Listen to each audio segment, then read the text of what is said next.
urojmë që këto zgjedhje të jetë dhe fundi i këtij ngërçi, fundi këtyre problematika, pasi se të gjitha këto po sillen vetëm të lashe për qytetarët, por edhe për Republikën e Kosovës në të gjitha aspektet, duke filluar nga aspekti ekonomik, për të vazhduar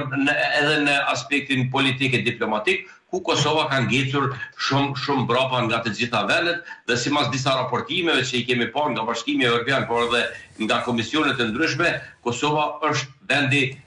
i dytë më i varfër në Evropë. Pra, dhe në ato raporte as që bëhet fjalë se Kosova do të vazhdojë rrugtimin e saj drejt Bashkimit Evropian, pasi që nuk ka kryer obligimet e saj ligjore, por edhe ato që kërkohen nga Bashkimi Evropian, pasi që ne e dimë shumë mirë se para më pak se 2 vite, afërsisht 2 vite ka qenë ndarje shumë e mjetësh për vendet që pretendojnë të jenë pjesë e Bashkimit Evropian, bëhet fjalë për 6 vendet e Ballkanit Perëndimor, mjetet për të cilat kërkohen edhe kushte për t'i akorduar, për t'i marrur ato mjete, dhe Kosova në këtë drejtim nuk ka bërë asgjë dhe pjesën e parë të tyre po e humb, pasi që afati për t'i marrur ato mjete ka qenë fundi i qershorit, dhe ne tani nuk kemi parlament, nuk kemi institucione të cilat do të mund të bënin, dhe në qoftë se deri në fund të vitit nuk do të arriten të miratohen disa ligje që kërkohen nga Bashkimi Evropian, do të humbet edhe pjesa e dytë e atyre mjeteve, dhe kështu nga i gjithë ky proces po del që Kosova të mbetet duar thot. Përveç se kemi krizë politike, Veliu, flasim që janë edhe pasojë në krizë ekonomike. Humbje ekonomike. Me patjetër, Kosova është përballur vazhdimisht me krizat ekonomike. Mos harrojmë, Kosova ka qenë në sanksione deri para pak muajsh, pra dhe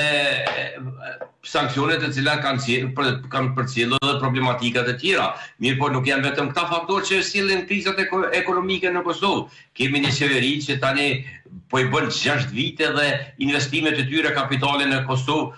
për mos thënë zero, kanë qenë fare minimale, çka e ka vështirësuar jetën e qytetarëve, e ka vështirësuar edhe aktivitetin ekonomik të kompanive vendore, pasi që nuk ka qarkullim të lekut në Kosovë dhe gjithçka është e bllokuar. Veliu, përmendet 42%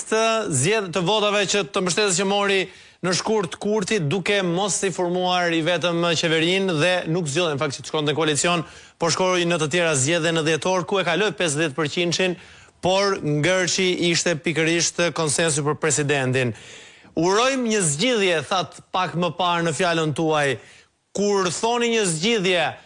pas këtyre zgjedhjeve të sotme, nuk kuptoni që Kurti të shkojë mbi 60%, apo që Kurti të jetë më tolerant, të dëgjojë përbashkët, apo opozita ta përmbys? Përkundrazi, unë mendoj se kësaj radhe lëvizja vetëvendosje sërish do jetë forca kryesore politike, mirë, po mendoj se me këto zgjedhje nuk do të arrijë as edhe qeverinë të krijojë si e vetme, pasi që nuk do të arrijë te 50%. Unë mendoj se zoni që do të ketë një mbështetje më të ulët në këto zgjedhje Kurti.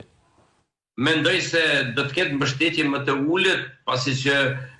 fajin për gjithë të ngërçe politike është munduar gjithkohën t'ja jap opozitës, mirë, po unë mendoj se një pjesë të mirë të fajit e ka dhe lëvizja vetëvendosje dhe vetë zoti Kurti, pasi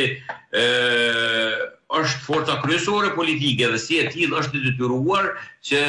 të punojë dhe të veprojë në mënyrë që të arrihet shumica. Dhe në këtë mënyrë mendoj se do mbetet në më pak se 50% dhe do të jetë e detyruar për një koalicion. Dhe arritja një koalicioni politik, qoftë me Partinë Demokratike ose me Lidhjen Demokratike, do t'ja bëjë të mundur edhe zgjedhjen e presidentit, dhe në këtë mënyrë do dalim nga ky ngërç politik.